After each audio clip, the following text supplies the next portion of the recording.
মা হওয়া যে এতটা কঠিন কখনো কল্পনাও করতে পারিনি। দিন দিন শরীরের খুবই খারাপ অবস্থা হয়ে যাচ্ছে। ঠিকমতো কিছুই খেতে পারছি না। যা খাই সব বমি হয়ে বেরিয়ে যায়। সকাল শুরু হয় বমি দিয়ে, রাতে ঘুমানোর আগে বমি করেই ঘুমাতে যেতে হয়। ক্ষুধায় কাতর হয়ে যাই, তবে ঠিকমতো কিছুই খেতে পারি না। দুর্বলতায় শরীর শেষ হওয়ার মতো অবস্থা। উঠোই দাঁড়ানোর মতো শক্তিও হারিয়ে ফেলি মাঝে মাঝে। আমি যেদিন এসেছিলাম তার পরের দিন থেকেই ময়নাকে একেবারে আমাদের বাড়িতে এনেছেন উনি। যেহেতু উনাকে কাজের জন্য খামার বাড়িতে যাতায়াত করতে হবে, এই অবস্থায় বাড়িতে এক মুহূর্ত একা রাখতে চান না উনি আমাকে। যদিও এটাই কথা ছিল, তবে আমার কনসেপ্ট করার জন্য খুব তাড়াতাড়ি উনি এই ব্যবস্থা করলেন। ময়নাও খুশি মনেই উনার কথাতে সাই জানালেন। 2 মাস আগে ময়না ওর মেয়েকেও সাপাহার বড় একটা মহিলা মাদ্রাসায় ভর্তি করিয়েছে। তাই একা বাড়ি থাকার চেয়ে আমার সাথে থাকতেই ওর বেশি ভালো লাগছে। কথাগুলো আপন মনে বক বক করতে করতে ময়না সকালের রান্নার জোগাড় করছে। আমি বাতাবি গাছের নিচে ব্রাশ হাতে দাঁড়িয়ে চোখ মুখ কুঁচকে মুখে ব্রাশ গুজে দিলাম। এখন এমন অবস্থা হয়েছে যে পেস্টের গন্ধেও গা গুলিয়ে ওঠে। ঠিকমতো ব্রাশও করতে পারি না। তবুও করতেই হবে ভেবে মুখ খিচে নাক বন্ধ করে দ্রুত ব্রাশ করার চেষ্টা করলাম। তবে কিছুক্ষণের মধ্যেই দ্রুত ওয়াশরুমের দিকে দৌড় দিয়ে থুথু ফেলে বেশ কিছু সময় বমি করার বৃথা চেষ্টা চালিয়ে গেলাম। খালি পেটে তিতা ব্যতীত কিছুই বেরিয়ে আসে না। তবে অহেতুক বমি করার চেষ্টায় শক্তি, দম সব ফুরিয়ে গলা শুকিয়ে কাঠ হয়ে গেল। চোখ মুখ রক্তিম বর্ণ ধারণ করে, চোখ গড়িয়ে নোনা পানি ঝরতে লাগল। গত সপ্তাহ ধরে রোজকারের রুটিনে পরিণত হয়েছে এমন। তবে আজ যেন শরীরের সব শক্তি শেষ হয়ে গেছে। দুর্বলতায় মাথা চক্কর দিয়ে উঠল। দুর্বল হাতে ওয়াশরুমের দরজায় হাত রাখতেই ময়না দৌড়ে এসে ধরল আমাকে। আপন মনে ভালো মন্দ অজস্র কথা বলতে বলতে বাহিরে বের করে চেয়ার এগিয়ে দিল বসার জন্য। ময়না মেয়েটা খুবই মায়াবী একজন মেয়ে। বয়সে সেই মেয়েজের হলেও আমাকে বড় বোনের মতো আগলে রাখে। এসে থেকে প্রয়োজনে অপ্রয়োজনে সবসময় ছায়ার মতো লেগে থাকে। কখনো কখনো শারীরিক এই পরিস্থিতিতে অতিষ্ঠ হয়ে কেঁদে উঠলে বুকে আগলে মায়ের মতো সান্ত্বনা দেয়। রোজ রোজ জিজ্ঞেস করে, কত শত ভাবনা ভেবে আমার জন্য বিভিন্ন রকমের রান্না করে।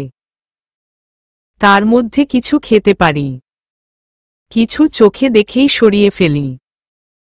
2 দিন আগেই ময়না আমার জন্য আমরার মুকুল দিয়ে নদীর ছোট মাছের চচ্চড়ি রান্না করেছিল।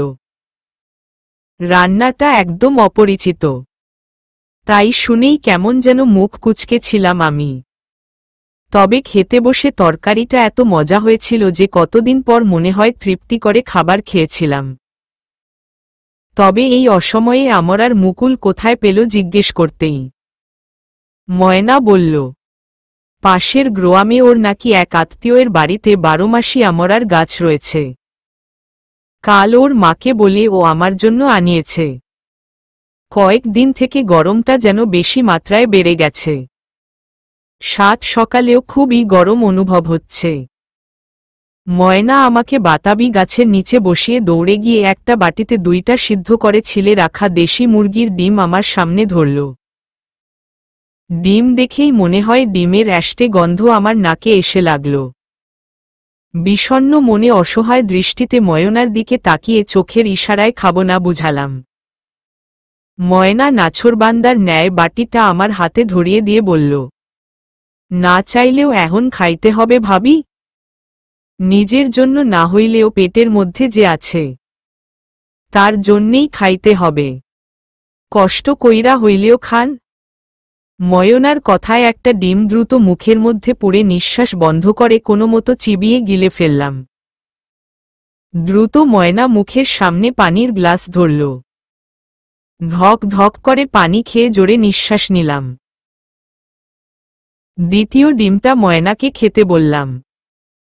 ও খেতে না চাইলে এক প্রকার জোর করে ওর হাতে বাটিটা ধরিয়ে দিলাম।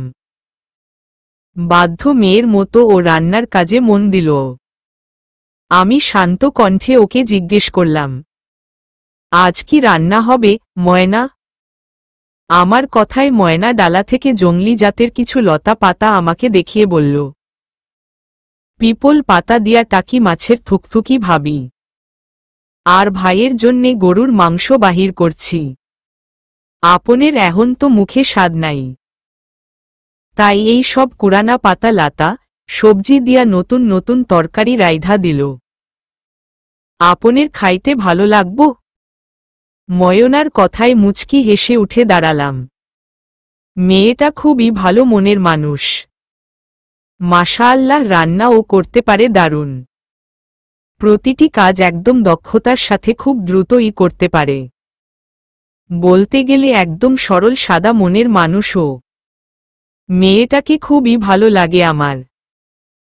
কাল রাতে খাবার টেবিলে যখন উনি ময়নাকে বললেন, ময়না, খুবই গরম পড়েছে তো এখন, তুই বরঞ্চ মাটির চুলাতে না রেঁধে গ্যাসের চুলাতে রান্না কর, তোর ভাবির দেখাশোনা। তার উপর চুলায় গিয়ে রান্না খুব বেশি কষ্ট হয়ে যাচ্ছে না? উনার কথায় ময়না উপহাসের হাসি হেসে বলেছিল, কি যে কন ভাইজান, এর থাইকা কত কাম যে বাড়িতে করা লাগে। আমি যতদিন বাড়ি ছিলাম দুই ভাবির হাতের সব কাম একাই করতাম। আর তো এইখানে মিচ্ছা না কাম। আর ওই সব গ্যাসের চুলা তামার দ্বারা রান্না করা সম্ভব লয় ভাইজান। খালি খালি ডর লাগে, যদি বাস্ট হইয়া মইরা যাই। হের চেয়ে আমার লাকড়ির চুলাই ভালো। গরমে দম বন্ধ হয়ে যাওয়ার মতো হচ্ছে আমার। ইদানিং গরমটাও যেন একটু বেশিই অনুভব হচ্ছে আমার। ময়নাকে রান্নার কথা বলে ঘরের উদ্দেশ্য পা বাড়াতেই সদর দরজা ভেদ করে উনি বাড়িতে ঢুকলেন। পিছনে ফিরে উনার দিকে তাকালাম। উনি এক পলক আমার দিকে তাকিয়ে দ্রুত ওয়াশরুমের উদ্দেশ্যে পা বাড়ালেন। রোজ ফজরের নামাজ পড়ে উনি খামার বাড়ি যান। প্রয়োজনীয় কাজ সেরে ৮টা সাড়ে ৮টার মধ্যে বাড়িতে আসেন। আবার দুপুরের পর বেরিয়ে যান। মাগরিবের নামাজের পর বাড়িতে প্রবেশ করেন। উনি ওয়াশরুমে প্রবেশ করলে আমি ঘরের ভেতরে আসলাম। ৩ দিন হলো মা বাবার ঘরে পার হয়েছি আমরা। এই অবস্থায় উপরে উঠা নামার দরকার নেই ভেবে এই সিদ্ধান্ত উনার। তার মধ্যে নিচে গরম অনেকটাই কমে। পাশের রুমে ময়না থাকে, আর বাবা মায়ের ঘরে আমরা থাকি। ফুরবল শরীরটা বিছানায় এসে এলিয়ে দিলাম। এখন কেন জানি না শুয়ে থাকতেই ভালো লাগে। দুর্বলতায় চোখ জ্বালা করে প্রচুর। চোখের উপর ডান হাতের কনুই চেপে বিছানায় শুয়ে রইলাম কিছুক্ষণ। পায়ের শব্দে অনুভব হতেই বুঝতে পারলাম উনি ঘরে এসেছেন। চোখ থেকে হাত সরিয়ে উঠে বসতে চাইলে উনি আমাকে উঠতে না করে পাশে এসে বসলেন। ঘামে ভেজা সাদা রঙের টি শার্টটা খুলতে খুলতে শান্ত স্বরে বললেন, খুব বেশি শরীর খারাপ করছে তাই না? আমি উনার চোখের দিকে তাকিয়ে কাত হয়ে গালের নিচে হাত দিয়ে শুয়ে মলিন হেসে না সম্মতিতে মাথা নাড়লাম। বুঝালাম খুব বেশি কষ্ট হচ্ছে না। উনি মুচকি হেসে আমার গালে হাত ছোঁয়ালেন। ভালোবেসে হালকা করে হাত বুলিয়ে বললেন, তুমি চাইলে রাজশাহী ফিরে যেতে পারো। এই সময় মেয়েদের মায়ের প্রয়োজন বেশি হয়। উনার কথায় হুট করে রেগে গেলাম আমি। আজকাল রাগটা যেন বেড়েই চলেছে। যে আমি রাগতে জানতাম না, সেই আমি প্রচণ্ড রেগে যাচ্ছি হুটহাট। তাই উনার কথায় রাগে মুখ ফুলিয়ে গালে ছুঁয়ে দেওয়া উনার হাতটা আমার হাত দিয়ে সরিয়ে দিলাম। আমার মুখ ফুলনো দেখে উনি মুচকি হেসে আমার পাশ ফিরে শুয়ে পড়লেন। দুষ্টুমি স্বরে বললেন, মাশাআল্লাহ, রেগে গেলে আমার বউটাকে তো খুবই সুন্দর দেখায়। উনার কথায় কোনো প্রতিক্রিয়া না জানিয়ে চুপচাপ চোখ বন্ধ করে শুয়ে রইলাম। থুতনির বাম পাশে তিলটাতে গাঢ়ভাবে উনার ঠোঁটের স্পর্শ পেতেই চোখ মেলে তাকালাম। পরপর গালে, চোখে, কপালে ভালোবাসার পরশ ছুঁয়ে দিয়ে উনি চিত হয়ে পাশে শুয়ে পড়লেন। আমার গলার মাঝে দিয়ে হাত গলিয়ে মাথাটা উনার বুকের উপর রাখলেন। পরম আবেশে উনার বুকে মাথা রেখে চোখ বন্ধ করে শুয়ে রইলাম। উনি উপরে ফ্যানের দিকে তাকিয়ে স্বাভাবিক স্বরে বললেন, তুমি না গেলে আমার চেয়ে বেশি খুশি কে হবে বল? তবে এভাবে প্রতিনিয়ত তোমাকে কষ্ট পেতে দেখলে আমার বুকে প্রচণ্ড ব্যথা অনুভব হয়। একসাথে খেতে বসে যখন তুমি একটু খেয়ে আর খেতে পারো না, তখন আমার গলায় ভাতগুলো আটকে যায়। রাতে আয়রন, ক্যালসিয়াম আরও হাবিজাবি ঔষধ খেতে গিয়ে বমি করে সব ভাসিয়ে দিল। বুকের মধ্যে কেমন যেন মোচড় দিয়ে ওঠে। মনে হয়, এই যে এত ত্যাগ, এত কষ্ট, সব তো আমার জন্য, আমাকে বাবা ডাক শোনানোর জন্য। তবে আমাকে তো কিছুই করতে হচ্ছে না, শুধু একা তুমিই কষ্ট পেয়ে যাচ্ছ। এই বিষয়গুলো মনে হলে নিজেকে খুবই অপরাধী মনে হয়। মনে হয়, যদি তোমার কষ্টগুলোর ভাগ নিতে পারতাম, যে কোনো কিছুর বিনিময়ে তোমার কষ্টগুলো লাঘব করা যেত।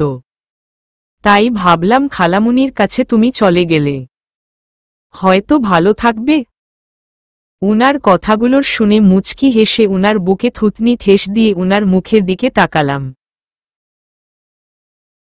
উনার কপালের নিচে নেমে আসা উনার অবাধ্য চুলগুলো হাত দিয়ে ঠিক করে দিতে দিতে শান্ত কণ্ঠে বললাম, আমি এক মুহূর্তের জন্য আপনাকে ছেড়ে কোথাও যেতে চাই না। আপনার সঙ্গ ব্যতীত আমি কোথাও শান্তি পাব না, বুঝেছেন? এখানে আমি অনেক ভালো আছি। আপনার সান্নিধ্যে বুকে শান্তি অনুভব হয়। আপনাকে জড়িয়ে না ধরলে আজকাল কেন জানি ঘুমোতেই পারি না। আমার কথায় উনি মুচকি হেসে আমার মুখের সামনে আসা ছোট ছোট চুলগুলো কানে গুজে দিলেন। মুখটা উপরে তুলে কপালে চট করে একটা চুমু খেয়ে বললেন, আমার লক্ষ্মী বউ। এই প্রথম উনার মুখে এই ডাক শুনে মোহিত হয়ে গেলাম। খুবই সুমধুর শোনালো ডাকটা। দ্রুত উনার বুকের উপর উঠে পড়লাম। পুরো শরীরের ভর উনার উপর দিলাম। দুজনের মুখমণ্ডল একদম ছুঁই ছুঁই হয়ে রইল। আমার নিঃশ্বাস উনার চোখে মুখে আছড়ে পড়তে লাগল। উনার দিকে অপলক তাকিয়ে মজা করে বললাম, আমাকে বাবার বাড়ি পাঠানোর ধান্দা, তাই না? যাব না আমি আল আরাফ ওয়াহি, এখানেই থাকব। আপনাকেই জ্বালাতন করব। আর হুট করে যদি বাবু মুভ করে তখন কাকে বলবো? কে পেটে কান পেতে ওকে অনুভব করবে? আমার কথায় উনি মুখ টিপে হেসে চোখ মুখ কুঁচকে একটু গম্ভীর হওয়ার মিছে চেষ্টা করে বললেন, হুম হুম, তোমাকে পাঠিয়ে তো একটা বিয়ে করার প্ল্যান আছে, তাই না? উনার কথায় রাগী ফেস নিয়ে মুঠো ভরে উনার চুল টেনে ধরলাম। রাগে দাঁত পিষতে পিষতে বললাম, আমাকে ছেড়ে দ্বিতীয় কারো কথা মাথায় আনলে খুন করে ফেলব কিন্তু। আমার কথা আর কাজে উনি সশব্দে হেসে উঠলেন। হাসতে হাসতে ব্যঙ্গ করে বললেন, শেষে আল আরাফ ওয়াহি বলো। তোমার মুখে আমার পুরো নামটা শুনতে একদম ফাটাফাটি লাগে, বুঝেছ? তাই একটু রাগাতে ইচ্ছে হল। তুমি তো রেগে না গেলে আমাকে আবার নাম ধরে ডাকো না। উনার হাসিমাখা মুখে কথাগুলো শুনে মুচকি হেসে উনার বুকে মাথা রাখলাম। শক্ত করে উনি আমাকে জড়িয়ে ধরতেই বাহির হতে ময়নার ডাক শুনতে পেলাম। জোর গলায় ময়না বলছে, ভাইজান, ভাবিরে নিয়ে আসেন, আমি খাবার বাড়ছি, গরম গরম খায় নেন। ময়নার কথায় উনি আমার মাথায় হাত বুলিয়ে উঠতে বললেন। খাবারের কথা শুনলেই মুখটা কাচুমাচু হয়ে যায় আমার। তবুও ক্ষুধা পেয়েছে ভেবে উঠে দাঁড়ালাম। ময়নার হাতের পিপল পাতা দিয়ে টাকি মাছের থুকথুকি খাওয়ার উদ্দেশ্যে পা বাড়াতেই উনি আলনা থেকে একটা টি শার্ট দিতে বললেন। দেখতে দেখতে পেরিয়ে গিয়েছে সময়। পেরিয়ে গিয়েছে কয়েক মাস। এর মধ্যে আম্মু আব্বু কয়েকবার এসেছিলেন আমার কাছে। কিছুদিন আগে আম্মু আর নানি এসে বেশ কিছু দিন ছিলেন ও আমাদের সঙ্গে। দুবাইয়ে মা বাবাও আলহামদুলিল্লাহ ভালো আছেন। উনারা সামনে মাসে আসবেন বলেছেন। এবার মা বাবার সাথে আরিফা আপুরাও আসবে। আয়ানকে ভালোমতো বাংলা শেখানোর জন্য আপু হয়তো 1-2 বছর থেকেও যেতে পারে দেশে। আপুর শ্বশুর বাড়ি ঢাকা গাজীপুরে। আপুর বিয়েটা লাভ ম্যারেজ। আপুর শ্বশুর নেই, শাশুড়ি আর একটা দেবর দেশে থাকেন। দেবর ঢাকার একটা বেসরকারি বিশ্ববিদ্যালয়ে পদার্থ বিজ্ঞানে অনার্স করছেন। গাজীপুরে উনাদের 3 তলা একটা বাড়ি রয়েছে। আপুরা দেশে ফিরে কিছু দিন গাজীপুর থাকবেন, তারপর সাপাহার আসবেন। উনার তৈরি খামার বাড়ি দেখার জন্য সবার মনটা যেন আকুপাকু করছে। উনি নিজের মতো করে খামার বাড়িটা সাজিয়েছেন। সব কাজ প্রায় শেষ হতে চলেছে। জায়গাটায় গেলে মানসিক শান্তি অনুভব হয়। বুক ভরে নিঃশ্বাস নিতে ইচ্ছে হয়।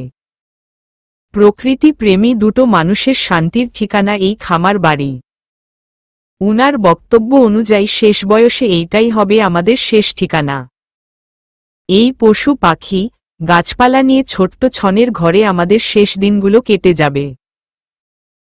কয়েকদিন থেকে রোজ ভোরে খালি পায়ে উনার সাথে হেঁটে যায় খামার বাড়িতে। আধা ঘন্টার মতো সময় কাটিয়ে আবার চলে আসি। সবকিছু দেখাশোনার জন্য মামুন চাচা ব্যতীত আরও 2 জনকে রেখেছেন উনি। কালকে ভিডিও কলে আপুর সাথে কথা বলার সময় উনি সবকিছু ঘুরিয়ে ফিরিয়ে আপুকে দেখালেন। সবকিছু দেখে আপু উনার খামার বাড়ি দেখার জন্য উতলা হয়ে ওঠেন এবং খুব শীঘ্রই বাড়ি আসবেন জানিয়ে দেন। সামনে মাস থেকে রমজান মাস শুরু। এইবার সবাই দেশে ঈদ করবেন ইনশাআল্লাহ। এই কয়েক মাসে শারীরিক মানসিক দিক দিয়ে বিভিন্ন ধরনের পরিবর্তন হয়েছে।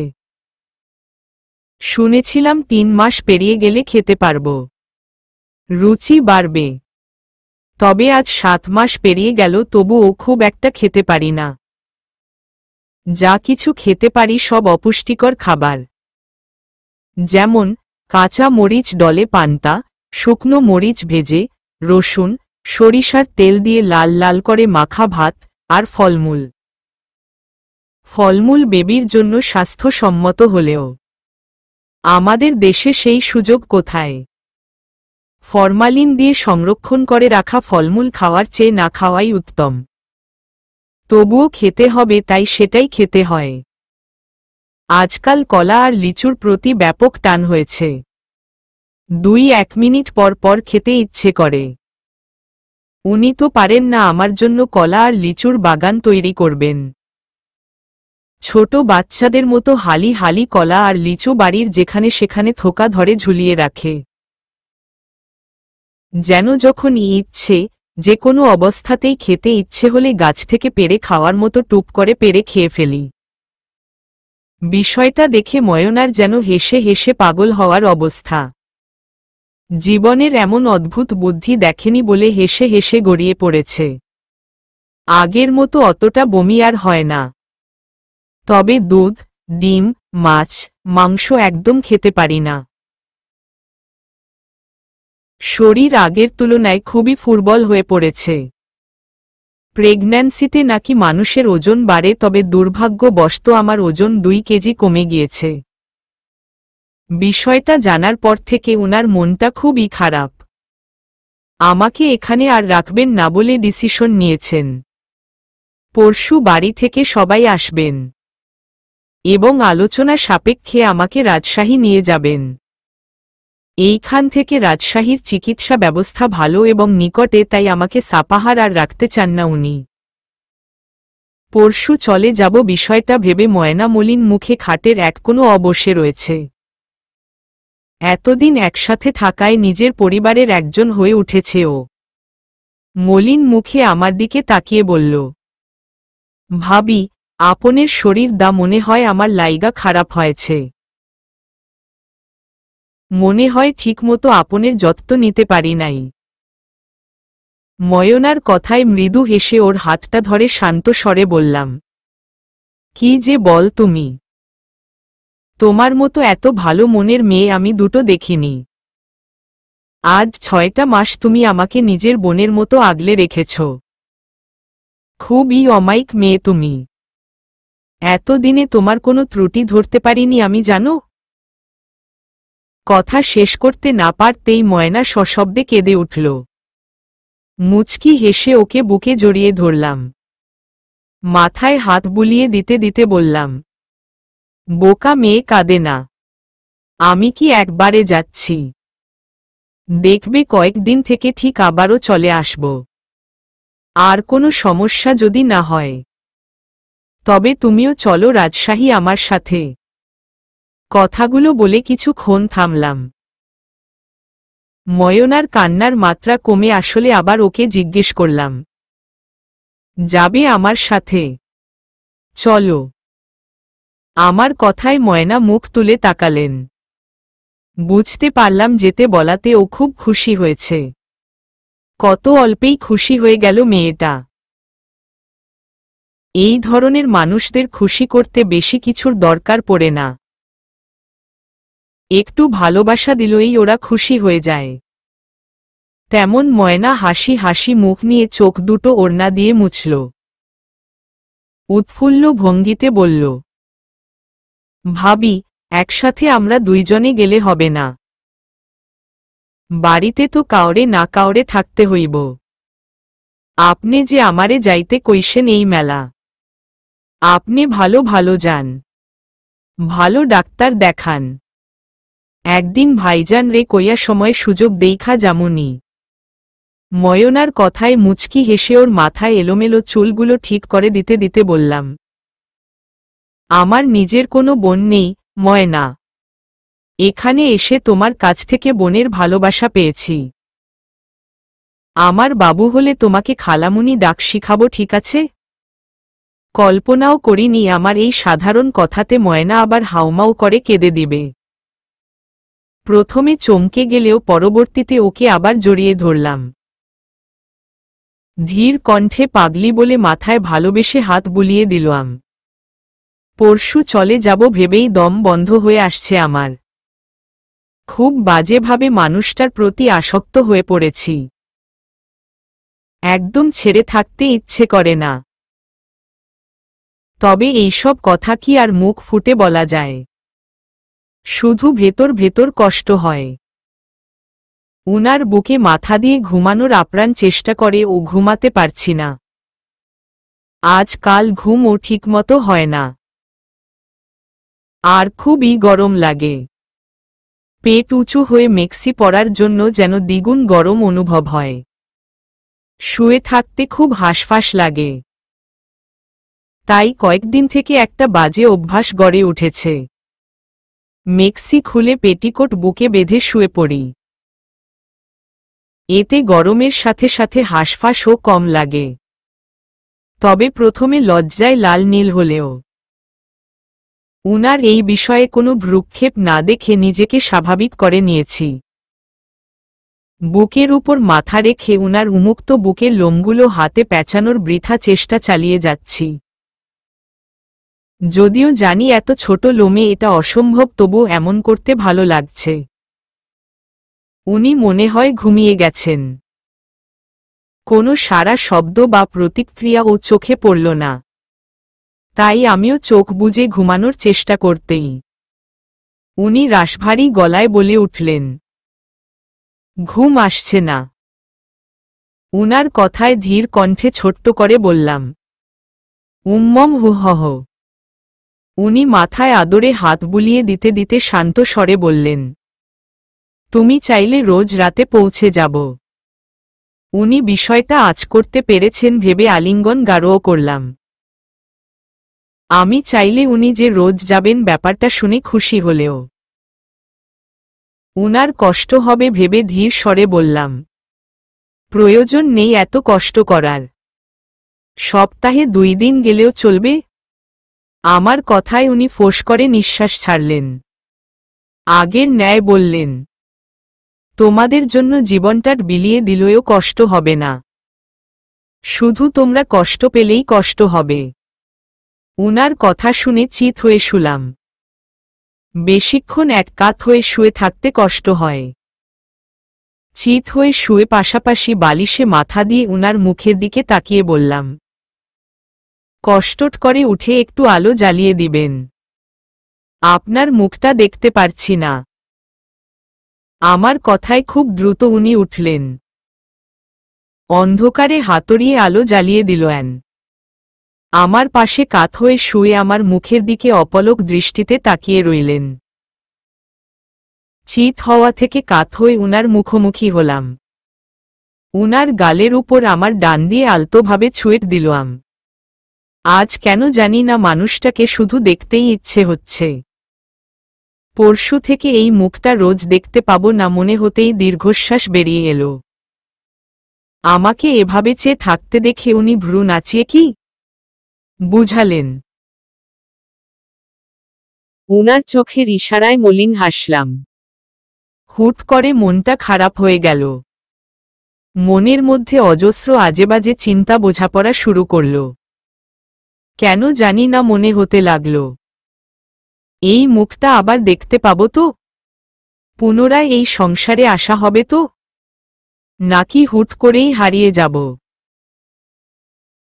আমার অবর্তমানে উনি কি নতুন কাউকে খুঁজে নিবেন? আমাকে ঠিক যেভাবে যেভাবে ভালোবাসেন, ছুঁয়ে দেন, ঠিক সেইভাবে তাকেও কি ছুঁয়ে দিবে, ভালোবাসবে?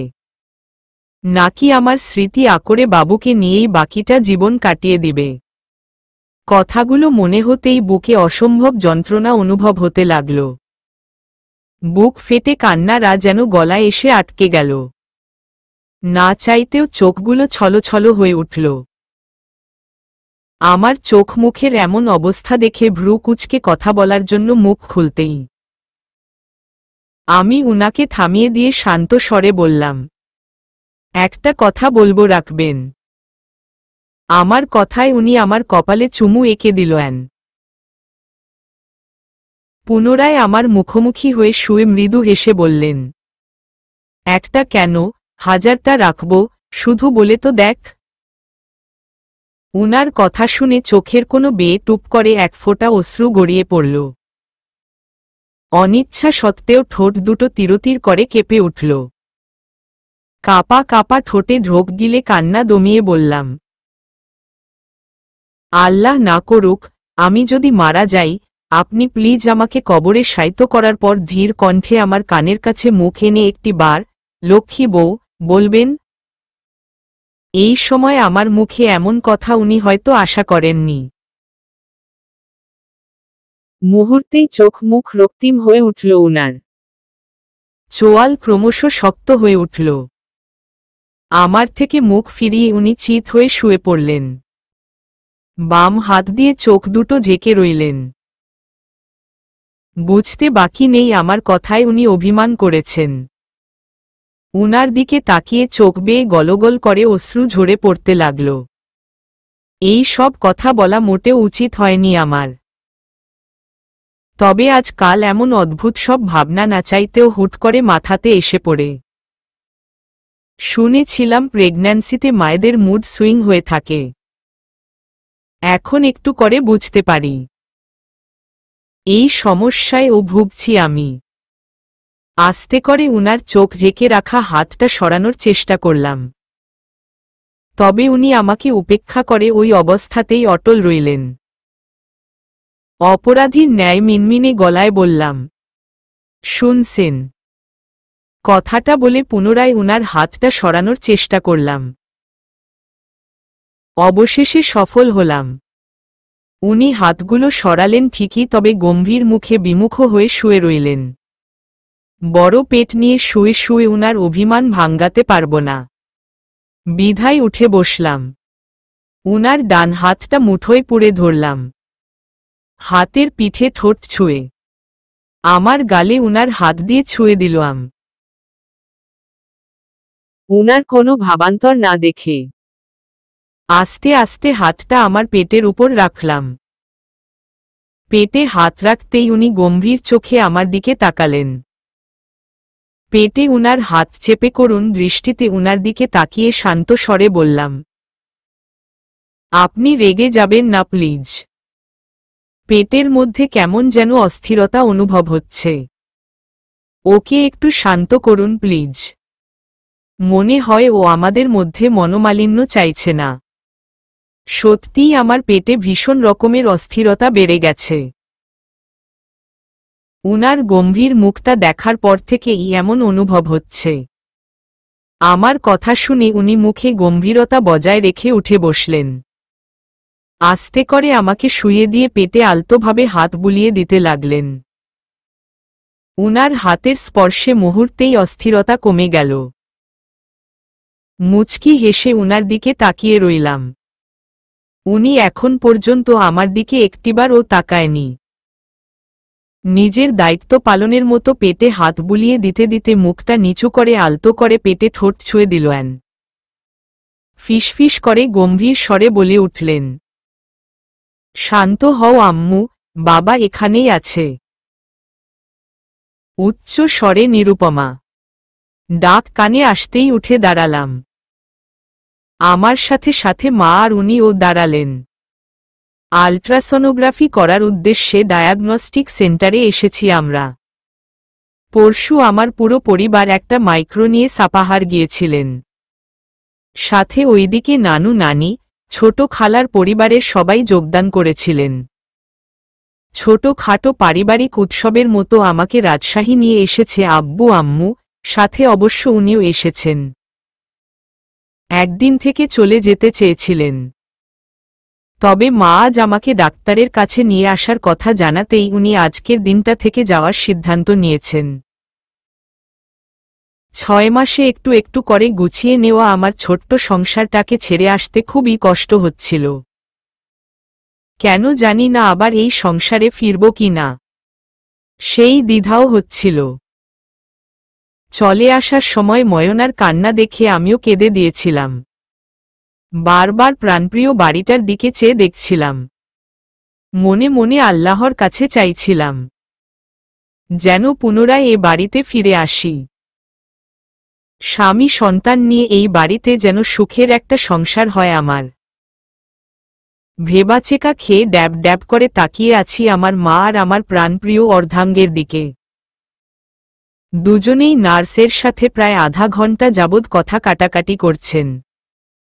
কথা কাটাকাটির মেইন উদ্দেশ্য ভেতরে আমার সাথে দুজনকেই যেতে দেওয়া। তবে এখানকার রুলস মোতাবেক রোগীর সাথে শুধু একজনই ভেতরে প্রবেশ করতে পারবে। তবে এই বিষয়ে ঘোর আপত্তি আম্মু আর উনার। উনারা দুজনেই প্রবেশ করতে চায় আমার সাথে। বাবুকে দেখার ইচ্ছে যেন কেউ মাটি চাপা দিয়ে একে অন্যকে বলতে পারছেন না যে থাক আমি যাব না। কথা কাটাকাটির এক পর্যায়ে যখন নার্সকে কিছুতেই রাজি করানো সক্ষম হল না, তখন কিছুটা চটে গেলেন উনি। বাচ্চাদের মতো জিদ চেপে রিসিপশনে গেলেন। কড়া গলায় রিসিপশনের শাড়ি পরিহিত হাংলা পাতলা গড়নের মেয়েকে উদ্দেশ্যে বললেন, আমার ওয়াইফের আলট্রা করব, তবে ভেতরে ওর সাথে আমি আর আমার শাশুড়ি যেতে চাইছি। তবে উনি দুজনকে একসাথে ভেতরে প্রবেশ করতে দিবেন না বলছেন। নার্সের দিকে আঙুল দেখিয়ে উনার রাশভারী গলা শুনে মেয়েটা মৃদু হেসে শান্ত কণ্ঠে বললেন, সরি স্যার, ভিতরে একজনের বেশি এলাও করা সম্ভব নয়। প্লিজ আপনারা ঠিক করুন কে যেতে চান রোগীর সঙ্গে। ভেবেছিলাম উনি হয়তো বিষয়টা স্বাভাবিক করবেন, তবে আমার ধারণা একদম বিপরীত হল। উনি রাশভারী গলায় আমার সব টেস্টের টাকা ফেরত চাইলেন এবং এইখানে কোনো টেস্ট করাবেন না বলে রাগ দেখালেন। আমি কল্পনাও করিনি উনারা সাথে সাথে টাকা ফেরত দিবেন। অবিশ্বাস্য হলেও উনারা টাকা ভেতর দিল আম্মু, আর উনি আমাকে নিয়ে বাহিরে বেরিয়ে আসেন। বিষয়গুলো আমার ঠিক মাথার উপর দিয়ে বয়ে যাচ্ছে। আম্মুর কথা নয়বাদই দিলাম, তবে উনি এত ম্যাচিওর, ব্যক্তিত্ব সম্পূর্ণ মানুষ হয়ে কেমন নাছোড়বান্দা, জেদি বাচ্চাদের মতো আচরণ করছেন। বিষয়গুলো মনে করে মুখ টিপে হাসলাম। বহু কাহিনীর পর ছোটখাটো একটা নর্মাল ডায়াগনস্টিক সেন্টারে আমাকে নিয়ে আসলেন। যেই ডায়াগনস্টিক ছেড়ে আসলাম, রাজশাহীর মধ্যে সবচেয়ে উন্নত মানের চিকিৎসা এবং আল্ট্রাসোনোগ্রাফি ওখানে করানো হয়। তবে আম্মু আর উনার জন্য এই নর্মাল ডায়াগনস্টিকে সাদা কালো আল্ট্রাসোনোগ্রাফি করাতে হচ্ছে। বিষয়টা ভেবে দুজনের উপর খুবই রাগ হল। তবে উনাদের অনুভূতিগুলোও তো আমাকে বুঝতে হবে। একজন বাবা হওয়ার আনন্দে আর একজন নানি হওয়ার খুশিতে কি যে করছেন, তার ধারণা বুঝি উনাদেরই নেই। তাই উনাদের অনুভূতিকে সম্মান জানিয়ে আমি চুপচাপ সব মাথা পেতে নিলাম। স্কিনে আমি সহ আরও 2 জোড়া তীক্ষ্ণ দৃষ্টি গভীর মনোযোগ দিয়ে কিছু বোঝার চেষ্টা করছে। সাদা কালো স্কিনে আল্লাহ মালুম উনারা কিছু বুঝতে পারছেন কি না। তবে আমি কিছুই বুঝতে সক্ষম হচ্ছি না। ডাক্তার তার নিজ দায়িত্বে এইটা উইটা বলছেন। যেমন, এই যে বাবুর হার্টবিট, এই যে বাবুর মাথা, আরও অনেক কিছু। তবে আমি শুধু অবুঝের মতো দেখেই যাচ্ছি, অনুভব করার চেষ্টা করছি। শেষে যখন ডাক্তার বললেন মেয়ে সন্তান হবে, মেয়ের কথা শুনতাই আম্মু উচ্চস্বরে আলহামদুলিল্লাহ বলে উঠলেন। তবে উনি স্কিনের দিকে ভ্রু কুঁচকে তাকিয়ে রয়েছেন। এই দিকে ডাক্তারের কথা যেন উনার কর্ণপাতই হয়নি। হাত বাড়িয়ে উনার হাতে হালকা টান দিতেই উনি মৃদু হেসে আমার দিকে তাকালেন। চোখের ইশারায় আশ্বস্ত করলেন উনি খুশি হয়েছেন। তবে আমার কেন যেন খটকা লাগল। বাড়ি ফিরে প্রায় আধা ঘন্টা পেরিয়ে গিয়েছে। গরমে জীবন যায় যায় অবস্থা। এসে লম্বা শাওয়ার নিয়ে পেটিকোট আর লংটি শার্ট গায়ে জড়িয়ে বিছানায় গা এলিয়ে দিলাম। কোমর হতে পা পর্যন্ত ব্যথায় বিষিয়ে রয়েছে। গা এলিয়ে দিতেই কোমর কেমন চিনচিন করে উঠল। যন্ত্রণায় আহোহো বলে মৃদু আর্তনাদ করলাম। আমার পর উনি গোসলে ঢুকেছেন। ওইখান থেকে এসে গরমে সবার জীবন যায় যায় অবস্থা। দিন দিন গরমটা বেড়েই যাচ্ছে। বাবুর ডেলিভারি জুন মাসের শেষের দিকে হবে নাকি? তখন যে আমাদের মামের কি অবস্থা হবে ভাবতেই ভয় হচ্ছে। চোখ বুজে বিছানায় শুয়ে আছি। খুব মনোযোগ দিয়ে অনুভব করার চেষ্টা করছি বাবু মুভ করছে কিনা। আলট্রা করার দরুন পেটে ব্যথা হচ্ছে একটু। এসে থেকে বাবুর মুভমেন্ট টের পাইনি। তাই অনেকক্ষণ চুপচাপ অনুভব করার পর ডানপাশে বাবু নড়ে উঠল। মৃদু হেসে শান্তির নিঃশ্বাস ফেললাম। দিনে সর্বনিম্ন 4-5 বার বাবুর মুভমেন্ট বুঝার চেষ্টা করি। পাশে উনি থাকলে তো কান পেতে বসে থাকেন। কথাগুলো ভাবতেই উনি ওয়াশরুমের দরজা খুলে বেরিয়ে এলেন। সাদা ট্রাউজার পরে খালি গায়ে গলায় টাওয়েল ঝুলিয়ে বাহিরে বেরিয়ে এলেন। আমি চুপচাপ শুয়ে আছি। বাহিরে এসে উনি ভালোমতো চুলগুলো মুছে বেকনিতে টাওয়েল মেলে দিয়ে ঘরের মধ্যে প্রবেশ করলেন। আয়নার সামনে দাঁড়িয়ে গভীর মনোযোগ দিয়ে চুল আঁচড়াতে লাগলেন। আস্তে ধীরে ভারী পেটটা নিয়ে খাটের উপর আধাশোয়া হয়ে বসলাম। উনার দিকে তাকিয়ে রসিকতার স্বরে বললাম, কি ব্যাপার বলুন তো? মেয়ে বাবু হচ্ছে, তাই কি আপনার মন খারাপ? খবরটা শোনার পর থেকে আপনার মুখটা দেখছি বাংলার 5। আমার কথায় উনি ভ্রু কুঁচকে আমার দিকে তাকালেন। মুখ দেখে ঠিক বুঝতে পারলাম না উনি কি আমার কথায় বিরক্ত হলেন নাকি রেগে গেলেন। উনি দ্রুত পায়ে আমার দিকে আসতে আসতে গম্ভীর গলায় বললেন, আমার চোখের ভাষা বোঝার চেষ্টায় তুমি আজও কাঁচা। হুটহাট এমন উদ্ভট কথা বল, না চাইতেও রেগে যাই বা রাগ হয়। তোমাকে কতবার বোঝাব, আমি এতটাও চিপ মেন্টালিটির মানুষ নই। বুঝতে পারলাম কথাগুলো ওভাবে বলা উচিত হয়নি। কথাগুলো শুনে উনি কষ্ট পেয়েছেন। নিজের প্রতি তীব্র রাগ হল। নিজের করা বোকামির জন্য অনুশোচনা হতে লাগল। এই সব বিষয়ে রসিকতা করা ঠিক হয়নি ভেবে ছোট করে সরি বলে ছলছল চোখে উনার দিকে হাত বাড়িয়ে দিলাম। উনি দ্রুত এসে আমার হাতটা ধরলেন। পাশে বসে উঁচু হওয়া পেটের উপর হাত বুলিয়ে দিলেন। মাথা নিচু করে টি শার্টের উপর দিয়ে পেটে চুমু দিলেন। তারপর আলতো করে পেটে কান পেতে দিয়ে শান্ত স্বরে বললেন, আমি তো জানতাম আমার একটা মেয়ে হবে, ফুটফুটে ছোট্ট একটা পরী। উনার কথা শুনে ছল ছল চোখ থেকে টপ করে এক ফোঁটা অশ্রু ঝরে পড়ল। উনার ভেজা চুলের ভাঁজে আঙ্গুল ছুঁয়ে দিয়ে নরম কণ্ঠে বললাম, তাহলে হুট করে এত বিষণ্ণতা কেন? কিছু কি হয়েছে? আমার কথায় উনি মাথা তুলে চাইলেন। গাল বেয়ে গড়িয়ে পড়া পানি হাত দিয়ে মুছে মুচকি হাসলেন। উনার হাসিটা কিছু লুকানো অথবা আবদারের মতো দেখালো। এই সময় উনার এমন হাসি দেখে ভ্রু কুঁচকে জিজ্ঞেস করলাম, কি হয়েছে বলুন তো? আমি তো কিছুই বুঝতে পারছি না। উনি দুই হাতে আমার ডান হাতটা ধরলেন। মুখ টিপে হেসে স্বভাবসুলভ ভঙ্গিতে বললেন, আমি না, বাবুকে একটুও দেখতে বা বুঝতে পারিনি। সব কিছু কেমন কালো কালো দেখাচ্ছিল। আমার একটুও মন ভরেনি। কথাগুলো বলার সময় হাসি খুশি থাকলেও কথার শেষের দিকে উনার মুখটা মলিন হয়ে গেল। আমি ধীরে ধীরে উঠে বসে উনার কাঁধে মাথা এলিয়ে দিলাম। ধীর কণ্ঠে বললাম, আর তো কয়টা দিন, দেখতে দেখতে চোখের পলকে চলে যাবে। তারপর যত খুশি দেখতে পারবেন ইনশাআল্লাহ।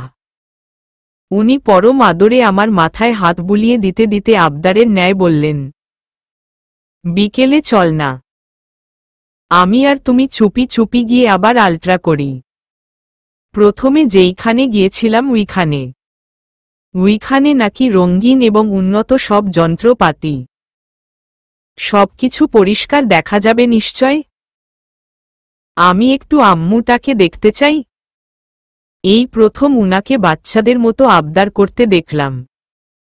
উনার যে এমন বাচ্চা সুলভ চরিত্রও আছে, বিষয়টা ভাবতেই শব্দ করে হেসে উঠলাম। আমার হাসিতে উনি একটু লজ্জা পেলেন।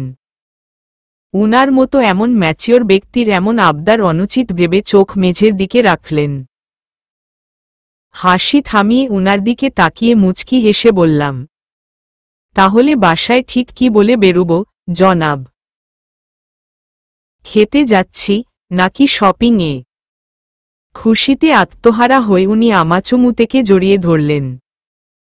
গালে মুখে অগণিত চুমুতে ভরিয়ে দিতে লাগলেন। উনি যে এমন পাগলামো করতে পারেন বিষয়টা ভেবে হেসে উঠলাম। অনুভব করলাম, মা বাবা হওয়া সত্যিই আল্লাহ প্রদত্ত একটা স্বর্গীয় সুখ। স্বামী স্ত্রীর ভালোবাসার পরিপূর্ণ পূর্ণতা। রাতে বাড়ি ফেরার সময় বাড়ির প্রতিটি মানুষের জন্য খাবার নিয়ে বাসায় প্রবেশ করলাম। বিকেলে বাহিরে খেয়ে আসার নাম করে বেরিয়ে এসেছিলাম। কাল বিলম্ব না করে সোজা ডায়াগনস্টিক সেন্টারের উদ্দেশ্যে রওনা হয়েছিলাম। এত কিছু হওয়ার পর ও সেখানে যাওয়া বড্ড বেমানান মনে হচ্ছিল। কেন জানি না আমার খুবই লজ্জা বা দ্বিধা বোধ করছিল। তবে আমাকে কোনো কিছু বলার সময় না দিয়েই উনি সেখানে পৌঁছে গেলেন। রিসিপশনের সামনে গিয়ে দাঁড়াতেই রিসিপশনের মেয়েটা উনার দিকে তাকিয়ে মিটি মিটি হাসল। তবে উনি সেই দিকে মোটেও পাত্তা না দিয়ে আমার আল্ট্রাসনোগ্রাফি করাবেন জানালেন।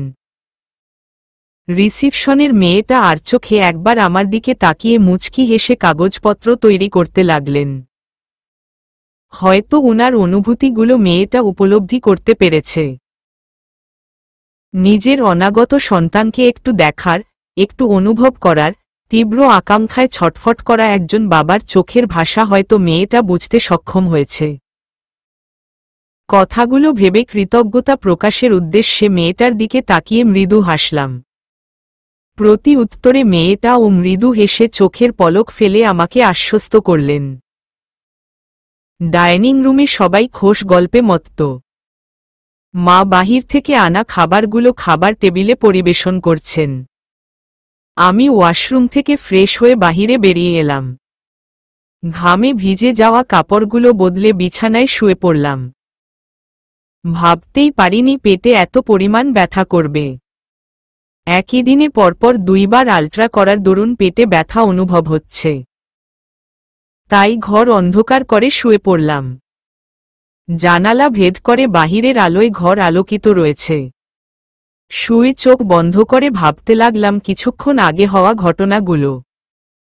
এইবার উনার সাথে সাথে আমিও মন ভরে সবটা দেখেছি। প্রথমবারের তুলনায় এইবার সবকিছু খুব সুন্দরভাবে বুঝতে পেরেছিলাম। ডাক্তার যখন বাবুর সবকিছু খুব সুন্দরভাবে বুঝিয়ে দিয়েছিলেন। এই যে বাবুর মাথা, হার্টবিট, 2টো হাত, 2টো পা এবং বাচ্চাটা মেয়ে, সবকিছু আগের তুলনায় অনেকটা পরিষ্কার ও বুঝতে সক্ষম হওয়ার জন্য আমার চোখগুলো যেন ছলছল করে উঠেল। অজানা আনন্দ, শিহরণে বুকের মধ্যে চিনচিন অনুভব হল। উনার মুখের দিকে তাকিয়ে দেখলাম উনি গভীর মনোযোগ দিয়ে সবটা দেখছেন এবং বুঝতে চেষ্টা করছেন। উনার চোখে মুখে যেন খুশি উপচে পড়ছে।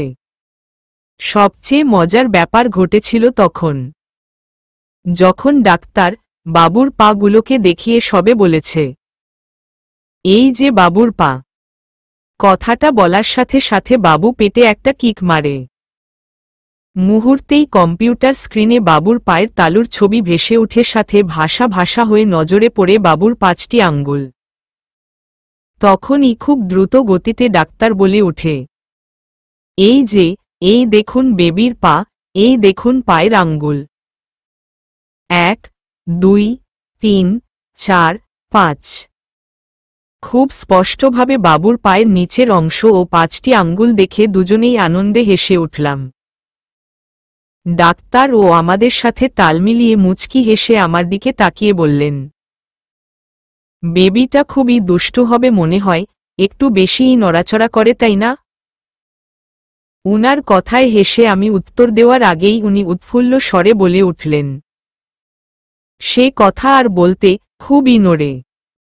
মাঝে মাঝে তো এত জোরে কিক দেয় ওর মাকে, যে ওর মায়ের পেটের উপর আমি হাত রাখলে ওর নড়াচড়া আমার হাতে অনুভব হয়।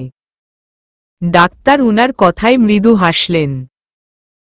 কম্পিউটার স্ক্রিনে চোখ রেখে খটখট করে কিবোর্ডে রিপোর্ট লিখতে লিখতে স্বাভাবিক স্বরে বললেন, প্রথম বেবি রাইট। ডাক্তারের কথায় আমরা দুজনে একই সাথে হুমবলে উঠলাম। ডাক্তার গভীর মনোযোগ দিয়ে নিজের কাজ করতে লাগলেন। পাশে থাকা নার্স আমার পেট পরিষ্কার করে আমাকে ধরে তুললেন। উঠে বসতেই পেটে ব্যথা অনুভব হল। 8 মাস যাবৎ যেই পেটে একটা নখের টোকা পড়তে দেয়নি, সেই পেটে যত জোরে জোরে ডাক্তার চাপ প্রয়োগ করল, ভয়ে আত্মা শুকিয়ে যায় অবস্থা। কপালের উপর হাত দিয়ে চোখ বন্ধ করে কথাগুলো ভাবছিলাম। খট করে দরজা খোলার শব্দ পেলাম। বুঝতে পারলাম উনি এসেছেন। আস্তে আস্তে আমার পাশে এসে বসলেন। কপাল থেকে হাত নামিয়ে দিতেই আমি চোখ খুলে তাকালাম। বাহির থেকে আসা আলোতে উনার মুখটা স্পষ্ট দেখা যাচ্ছে। উনি কপালের হাত বুলিয়ে স্বাভাবিক স্বরে বললেন, ঘুম পেয়েছে নাকি? খেতে চলো খালামুনি ডাকে। উনার কথা শুনে কপালে রাখা উনার হাতটা ধরলাম। আস্তে করে উনার হাতটা বুকের মধ্যে চেপে ধরে চোখ বন্ধ করে বললাম, খাবো না, ঘুম পেয়েছে। আপনি খেয়ে আসুন। আমার কথায় উনি ভ্রু কুঁচকে তাকালেন। ঈষৎ রাগ দেখিয়ে রাশভারী গলায় বললেন, খাবো না মানে? উঠো, উঠো বলছি। কথাগুলো বলতে বলতে আমাকে খুব সাবধানে জড়িয়ে ধরে উঠাতে লাগল। উঠিয়ে বসাতেই পেটে পুনরায় ব্যথা অনুভব হল।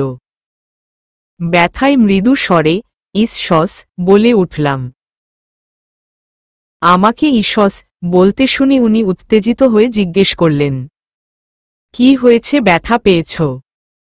উনার কথার উত্তরে ছোট করে জবাব দিলাম, খাবার ঘরে নিয়ে আসুন, নিজে হাতে খাইয়ে দিন, তারপর খাবো। আমার কথায় উনি মুচকি হেসে কপালে চুমু খেয়ে দ্রুত উঠে গেলেন। বুঝতে পারলাম উনি খাবার আনতে গেলেন। পেটে ব্যথার কথা এড়িয়ে যাওয়ার জন্যই আমি উনাকে খাবারের কথা বললাম। উনাকে যদি বলি তবে হয়তো উনি তীব্র অপরাধ বোধে ভুগতে পারেন, পাশাপাশি খুবই কষ্ট পাবেন। কাল মানুষটা চলে যাবেন, তাই তাকে কষ্ট দিতে চাইছি না। তার হাসি মুখটা দেখে আজকের রাত পার করে দেওয়ার তীব্র লোভ হচ্ছে। বাহিরের খাবারের এত টান, এত নেশা সব যেন হারিয়ে ফেলেছি। আমার মতো বিরিয়ানি লাভার প্রথমবারের মতো বিরিয়ানি রিজেক্ট করেছে। পাশাপাশি বাটার নান আর গ্রোইল একবার মুখে দিয়ে কোনো মতে গিলে চোখ মুখ কুঁচকে বসে আছি। দরজা খুলে উনি প্লেট হাতে ভেতরে এলেন। 10 মিনিট যাবৎ অনেক চেষ্টা চালিয়ে আমাকে কিছুই খাওয়াতে না পেরে এক প্রকার রাগ করেই ঘরের বাহিরে চলে গিয়েছেন। এখন হাতে করে ঠিক কি নিয়ে এসেছেন দেখার জন্য মাথা উঁচু করে দেখার বৃথা চেষ্টা করতেই উনি প্লেট নিয়ে আমার সামনে বসলেন। চোখে মুখে এখন উনার গম্ভীরতা। তবে প্লেটের খাবার দেখে আমি দাঁত কেলিয়ে হেসে উঠলাম। উনি ভ্রু কুঁচকে আমার দিকে তাকিয়ে কাঁচা মরিচ আর পেঁয়াজ ডলে এক লোকমা ভাত আমার মুখে তুলে দিতে দিতে মেকি রাগ দেখিয়ে বললেন, মম, এখন তো খাবেই। তুমি পান্তা খাও, তাই সেদিন নানি কি বলেছে জানো? মুখের ভাত চিবুতে চিবুতে আমি না সম্মতিতে মাথা নাড়লাম। উনি আরেক লোকমা ভাত আমার জন্য প্রস্তুত করতে করতে রসিকতার স্বরে বললেন, নানি বলেছে আরাফ রে নিরু যে এত এত পনতা খায়, তুর্কে সোল যে মাথা পচা হবে। উনার কথা শুনে সশব্দে হেসে উঠতেই জোরে বিষম খেলাম।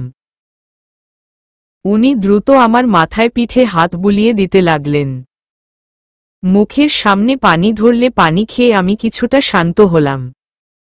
এরপর রসিকতা করে জিজ্ঞেস করলাম, আপনার মুখে আঞ্চলিক ভাষা শুনতে তো খুবই মজা। এখন থেকে রোজ এভাবেই কথা বলবেন, ঠিক আছে? আমার কথায় উনি রাগী ফেস নিয়ে তাকাতে গিয়ে ব্যর্থ হলেন। গম্ভীর মুখে মুখ চেপে হেসে কেমন একটা আকর্ষণীয় চেহারা ফুটে তুলে বললেন, তাই না? উনার মুখটা দেখতে এত আকর্ষণীয় লাগছিল যে আমি অবাক চোখে তাকিয়ে রইলাম। উনাকে ছুঁয়ে দেওয়ার তীব্র ইচ্ছা নিয়ে উনার কাছে এগিয়ে গেলাম। উনি পূর্বের ন্যায় মুখ করে ভ্রু নাচিয়ে কি হয়েছে বোঝালেন। আমি উনার গালে টুপ করে একটা চুমু দিয়ে উনার বুকে মাথা রাখলাম, শান্ত স্বরে বললাম, আর খাবো না, ঘুমাতে চাই। উনার বুকের উপর হাত রেখে এইখানটায় একটু শান্তিতে ঘুমাতে চাই। কাল তো চলেই যাবেন, আজ রাতটা যেন দীর্ঘ হয়। আমার মাথায় হালকাভাবে উনি হাত বুলিয়ে দিতে দিতে খুব ধীর গলায় বললেন, আমিন। কাল থেকে পবিত্র রমজান মাস শুরু হবে। তবে এইবার সম্ভবত আমি রোজা রাখতে পারব না। এখন 8 মাস চলছে আমার। ঈদের 7 দিন পর ডেলিভারির ডেট দিয়েছে। শরীরের অবস্থা এখন খুবই খারাপ যাচ্ছে।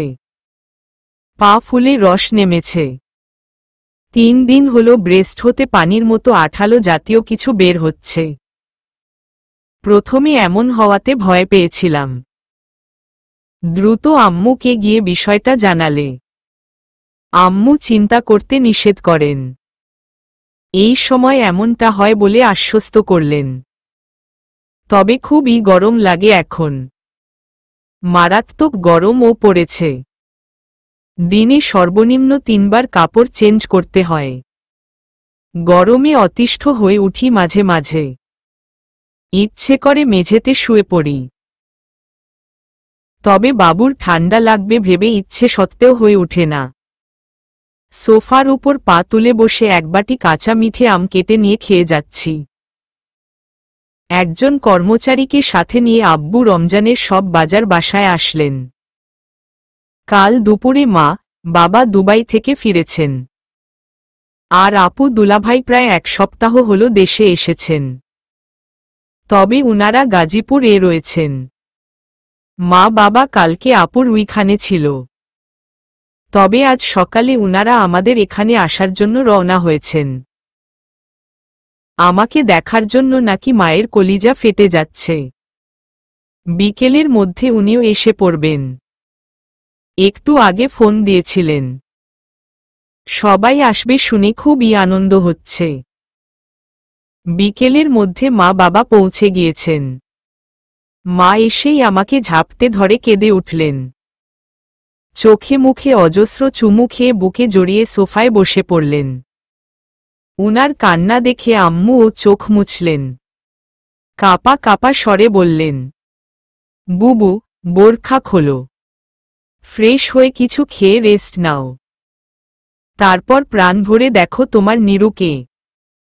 সন্ধ্যা পেরিয়ে গিয়েছে তবুও উনি এখনো আসেনি। আজানের আগে ফোন দিয়েছিলাম তখন উনি কেশর হাঁটছিলেন। তবে এখন 2 বার ফোন দিলাম উনি রিসিভ করলেন না। হুট করেই মনটা খারাপ হয়ে উঠল আমার। চুপচাপ ঘর থেকে বেরিয়ে ডাইনিং রুমে আসলাম। আম্মু আর মা রান্নাঘরে রান্না করছেন। আজ শেষ রাতে সাহরি খেতে হবে। এবং কিছুক্ষণ পর তারাবিহ নামাজের সময় হয়ে যাবে। তাই 2 বোন মিলে রান্না করছেন। আমি রান্নাঘরে একবার উকি দিয়ে সোফায় এসে বসলাম। খুবই অশান্তি বোধ হতে লাগল। পুনরায় উঠে ফ্রিজ খুলে খাওয়ার কি আছে চেক করতেই কলিং বেল বেজে উঠল। কিছু না নিয়েই দ্রুত ফ্রিজের দরজা বন্ধ করেই দরজা খুলে দেওয়ার উদ্দেশ্যে পা বাড়ালাম। খট করে দরজা খুলতেই উনার মায়াবী মুখটা দেখতে পেলাম। অনুভব হলো কতদিন পর দেখলাম উনাকে। উনার মুখটা দেখে বুকের মধ্যে শান্তি অনুভব হলো। মুচকি হেসে দরজা খুলে সাইটে দাঁড়ালাম। উনি ভেতরে প্রবেশ করে দরজা লাগিয়ে আমার কাঁধে হাত দিয়ে ভেতরে প্রবেশ করতে লাগলেন। ডাইনিং রুমে এসে আশেপাশে কাউকে দেখতে না পেয়ে ধীর স্বরে উনি বললেন, কাউকে দেখছি না যে। সবাই কোথায়? উনার কথায় শান্ত স্বরে বললাম, মায়েরা রান্নাঘরে রান্না করছে। বাবা আর আব্বু মাগরিবের নামাজের জন্য বাহিরে গিয়েছিলেন। এখনো আসেনি। আমার কথা শোনা মাত্রই উনি নিচু হয়ে আমার গালের কাছে মুখ আনলেন। গালে ঠোঁট ছুঁয়ে দিয়ে ফিসফিসিয়ে বললেন, আজ তোমাকে অনেক আদর আদর লাগছে। কথাগুলো বলে গালে মৃদু বাইট দিতেই আমি উনাকে হাত দিয়ে সরানোর চেষ্টা করে ফিসফিসিয়ে বললাম, করছেনটা কি আম্মুরা রান্নাঘরে? আমার কথার মাঝেই আম্মুর জোর গলায় ডাক শুনতে পেলাম, কে এসেছে নীরু? আম্মুর ডাক শুনে উনি দ্রুত সরে গিয়ে জোর গলায় আম্মুর উদ্দেশ্যে সালাম দিলেন। সালামের উত্তর ভেতর থেকে না পেলেও হুড়মুড় করে মাকে বেরিয়ে আসতে দেখলাম। এবং চোখের পলকে মা উনাকে জড়িয়ে ধরে হাউমাউ করে কাঁদতে লাগলেন। এতক্ষণে আম্মু সালামের উত্তর দিয়ে আঁচলে হাত মুছতে মুছতে বেরিয়ে এলেন। আমি মুগ্ধ হয়ে মা ছেলের আবেগময় মুহূর্ত উপভোগ করতে লাগলাম। কখন যে চোখের কোণে জল এসে পড়েছে বুঝতেই পারলাম না। মায়ের ভালোবাসার বহিঃপ্রকাশ দেখতে দেখতে অজান্তেই নিজের পেটের উপর হাত চলে গেল। মনে মনে বলে উঠলাম, কয়েকদিন পর আমিও মা হব। তারাবিহ নামাজের শেষে সবাই বসার ঘরে বসে গল্প গুজব করছে। নানা প্রয়োজনীয় অপ্রয়োজনীয় গল্পের পালা শেষ হতেই সবাই আমাদের অনাগত সন্তান এবং আমাকে নিয়ে আলোচনা করতে লাগলেন। ডেলিভারির 10-15 দিন আগে থেকে সবকিছু ঠিক করে রাখতে হবে। তারপর যদি ইমার্জেন্সি ভাবে রক্তের প্রয়োজন হয় তাহলে ডোনার রেডি রাখতে হবে। এই সব বিভিন্ন পরামর্শ সবাই করতে লাগলেন। কথার মাঝে মা মুচকি হেসে রসিকতা করে বাবাকে উদ্দেশ্য করে বললেন, যদিও ঈদের পর নিরুর ডেট আছে, তবে আমার কেন জানি মন বলছে আপনার নাতনি আপনার থেকে এইবার ঈদই নেবে। মার কথা শুনে বাবা হেসে উঠে বললেন, আলহামদুলিল্লাহ, তাহলে তো খুবই ভালো হয়। বাবার কথা শুনে সবাই সশব্দে হেসে উঠলেন। তবে কেন জানি না বুকের মধ্যে ধক করে উঠল আমার। দিন যত এগিয়ে আসছে অজানা ভয়ে বুক কেঁপে উঠছে ক্ষণে ক্ষণে। এত বড় সত্যের মুখোমুখি হওয়ার সাহস যেন কুলিয়ে উঠছে না আমার। হুট করে মনে হচ্ছে যদি মারা যাই তবে কি হবে। কথাগুলো ভাবতে ভাবতে উঠে দাঁড়ালাম। ধীর পায়ে হাঁটতে হাঁটতে ঘরের মধ্যে প্রবেশ করলাম। আনমনে ঘর পেরিয়ে বেকনিতে এসে দাঁড়িয়ে তীব্র নিঃশ্বাস ফেললাম। চোখ বেয়ে টপ করে দুফোঁটা অশ্রু গড়িয়ে পড়ল। মৃত্যুর কথা মনে হতেই বুকটা হু হু করে উঠল। আপনজনদের ছেড়ে চলে যেতে চাই না আমি। নিজের অনাগত সন্তানের মুখটা দেখতে চাই। আধো আধো স্বরে মা ডাকটা শুনতে চাই। বাবা মেয়ের ভালোবাসা, খুনসুটি, দুষ্টুমি দেখে মন ভারতে চাই। আর উনাকে। কথাগুলো মনে মনে আওড়াতেই ফুপিয়ে কেঁদে উঠলাম আমি। শুরু হওয়ার আগেই যেন চমকে উঠে কান্না গিলে ফেললাম। কাঁধে উনার হাত অনুভব হতেই কান্না গিলে দ্রুত চোখ মুছে উনার দিকে তাকালাম। চাঁদের সাথে বাহিরের কৃত্রিম আলোতে উনার ভ্রু কুঁচকে তাকিয়ে থাকা দেখে মাথা নিচু করলাম। উনি থুতনি ধরে মুখটা উঁচু করে রাশভারী গলায় বললেন, কি হয়েছে, একা একা কাঁদছ কেন? উনার কথায় চুপচাপ ঠাই দাঁড়িয়ে রইলাম। কোনো উত্তর ভেবে পেলাম না। উনি পুনরায় একটু কড়া গলায় বললেন, তোমাকে কিছু জিজ্ঞেস করছি নিরুপমা।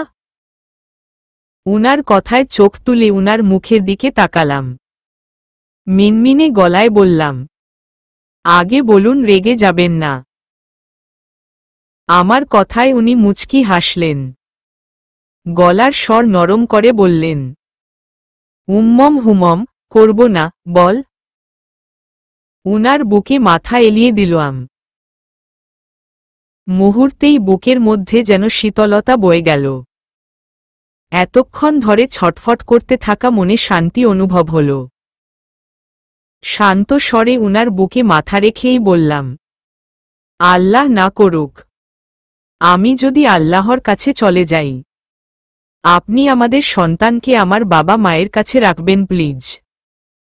কারণ আপনি বিয়ে করলে আপনার বাবা মা আবার বৌমা পাবে, নাতি নাতনি পাবে। তবে আমি হারিয়ে গেলে আমার মা বাবা আর কিছুই পাবে না। শেষের কথাগুলো বলতে গিয়ে গলা কেঁপে কেঁপে উঠল আমার। চোখ থেকে নোনা পানি গড়িয়ে পড়ল। তবে উনি পাথরের ন্যায় শক্ত হয়ে দাঁড়িয়ে আছেন। অনুভব করতে পারছি উনি রেগে গেছেন। উনাকে আরো গভীরভাবে জড়িয়ে ধরতে চাইলে উনি মূর্তির ন্যায় ঠাই দাঁড়িয়ে রইলেন। উনাকে রাগ করতে দেখে ফুপিয়ে কেঁদে উঠলাম। হেঁচকি তুলতে তুলতে বলতে লাগলাম, এভাবে অভিমানে দূরে সরিয়ে রাখবেন না প্লিজ। বুকে জায়গা দিন। আলিঙ্গন গাঢ় করুন। আমাকে শান্ত করুন। নয়তো সত্যি সত্যি আমি হারিয়ে যাব। বলে দিলাম। কথাগুলো শেষ না করতেই উনি আলিঙ্গন গাঢ় করলেন। উনার নিঃশ্বাসের দ্রুত উঠানামা কানে ভেসে এলো। উনার বুকের মধ্যে চলা তোড়পাড় টের পেয়ে বুকের একপাশে মাথা এলিয়ে আরেক পাশে হাত বুলিয়ে দিতে লাগলাম। হঠাৎই উনি গভীর একটা দীর্ঘশ্বাস ফেলে করুণ স্বরে বলে উঠলেন, আমি রেগে যাওয়া ছেড়ে দেব, ভুলে যাব। প্লিজ তুমি হারিয়ে যাওয়ার কথা বলো না, আমার বুকের ভেতর সারা জীবন থেকো। তুমি ছাড়া আমি নিঃস্ব, অসহায়, বদ্ধ, উন্মাদ হয়ে যাব। সকাল থেকে কেমন যেন অস্থিরতা অনুভব হচ্ছে। শুয়ে বসে খেয়ে কোনো কিছুতেই অস্থিরতা যেন কমেছেই না। আজ 15তম রমজান। মা, বাবা আর উনি 5ম রমজানের দিন সাপাহার চলে গিয়েছেন। এর মধ্যে উনি 2 দিন এসেছিলেন। আজ বিকেলে উনার আসার কথা। তবে সকাল থেকে আমার শরীর খুবই খারাপ। পেটের বাম পাশে থেকে থেকে চিনচিনে ব্যথা অনুভব হচ্ছে। নিজেকে স্বাভাবিক করতে উঠে দাঁড়ালাম। ধীর পায়ে ঘরের মধ্যে পায়চারি করতে লাগলাম। এতে অস্থিরতা কমার চেয়ে বেড়ে গেল। সশব্দে ডুকরে কেঁদে উঠলাম। কান্নার মাত্রা বাড়তেই আম্মু হুড়মুড়িয়ে ঘরের মধ্যে প্রবেশ করল। দ্রুত কাছে এসে বিস্ফোরিত কণ্ঠে জিজ্ঞেস করল, কি হয়েছে নীরু, ব্যথা হচ্ছে? আম্মুর কথায় হিচকি তুলে মাথা না সম্মতিতে নাড়ালাম। আম্মু আস্তে ধীরে আমাকে বিছানায় বসিয়ে বুকের মধ্যে আগলে ধরলেন। মাথায় হাত বুলিয়ে দিতে দিতে শান্ত স্বরে বললেন, ইনশাআল্লাহ সব ঠিক হয়ে যাবে। বেশি বেশি জিকির কর, দরুদ শরীফ পাঠ কর। কথাগুলো বলতে বলতে আম্মু ও কেঁদে উঠলেন। মমতায় জড়িয়ে রেখে মাথায় হাত বুলিয়ে দিতে লাগলেন। গুটিসুটি মেরে আম্মুর বুকে চোখ বন্ধ করে পড়ে রইলাম। আম্মুর গায়ের গন্ধে কেমন যেন শান্তি অনুভব হল। বিকেল থেকে ঘন ঘন প্রস্রাবের চাপ পাচ্ছে। মিনিটে মিনিটে অনুভব হচ্ছে প্রস্রাব পেয়েছে। তবে বাথরুমে গিয়ে ব্যর্থ চেষ্টা চালিয়ে ফিরে আসতে হচ্ছে। আগের ন্যায় তলপেটে চিনচিন ব্যথা অনুভব হচ্ছে। ঠিক বুঝে উঠতে পারছি না কি হচ্ছে। আবার প্রস্রাবের চাপ পেতেই বাথরুমের উদ্দেশ্যে গেলাম। তীব্র গগন বিদারী চিৎকার দিয়ে উঠলাম এবং যত জোরে সম্ভব আম্মু আম্মু বলে ডাক দিলাম। পরপর কয়েকবার ডাক দিতেই আম্মু দৌড়ে ঘরের মধ্যে প্রবেশ করলেন। ঘরের মধ্যে কোথাও আমাকে না পেয়ে ওয়াশরুমের দরজায় এসে দ্রুত আমার কাঁধে হাত রাখলেন। শান্ত স্বরে আপন মনে বলে উঠলেন, কিচ্ছু হবে না, সব ঠিক হয়ে যাবে। কথাগুলো বলেই এক পা ওয়াশরুমের বাহিরে দিয়ে চিৎকার দিয়ে ভাইয়াকে ডেকে বলে উঠলেন, নীরব, জলদি জলদি একটা অটো নিয়ে আয় বাবা, আর তোর বাবাকে এই ঘরে পাঠিয়ে দে। মায়ের কথায় বুঝতে বাকি নেই, সময় হয়ে এসেছে। ব্যথাহীন শুধু ওয়াটার ব্রেক হয়ে যাচ্ছে। আম্মু দ্রুত আলমারি থেকে এক সেট মেক্সি এনে আমাকে পরিয়ে দিতে লাগলেন। কিছুক্ষণের মধ্যে আব্বু ভাইয়া দুজনেই হাজির হলেন। সবার মুখে আতঙ্ক হলেও আমি কেমন নিশ্চুপ ভূমিকা পালন করলাম। শুনেছিলাম মা হতে গেলে নাকি অনেক কষ্ট করতে হয়। তবে আমার কোনো ব্যথা অনুভব হচ্ছে না, শুধু মাত্রা অতিরিক্ত ওয়াটার ব্রেক হচ্ছে। আম্মু বড় একটা সুতি ওড়না দিয়ে আমাকে ঢেকে দিলেন। বাবার দিকে এক নজর দিতে দ্রুত স্বরে বললেন, বুবুকে ফোন করো, নীরুর ওয়াটার ব্রেক হচ্ছে। আরাফকেও জানিয়ে দাও, যত দ্রুত সম্ভব আসতে বলো। হাসপাতালের সামনে এসে অটো দাঁড়ালে আম্মুর কাঁধে ভর দিয়ে আমি বেরিয়ে এলাম। সামনে তাকাতেই উনাকে দেখতে পেলাম। উনি বাইক থেকে দ্রুত নেমে চিন্তিত মুখে আমার কাছে ছুটে এলেন। উনার মুখটা ফ্যাকাশে এবং শুকনো দেখাচ্ছে। এইদিকে আমার শরীরের অবস্থা খুবই খারাপ হতে লাগল। দুর্বলতায় উনার মুখটা ঝাপসা হয়ে উঠছে ক্ষণে ক্ষণে। ডাক্তার আমাকে সিজার করানোর পরামর্শ দিয়েছেন। কিছুক্ষণের মধ্যেই আমাকে অপারেশন থিয়েটারে নিয়ে যাবেন।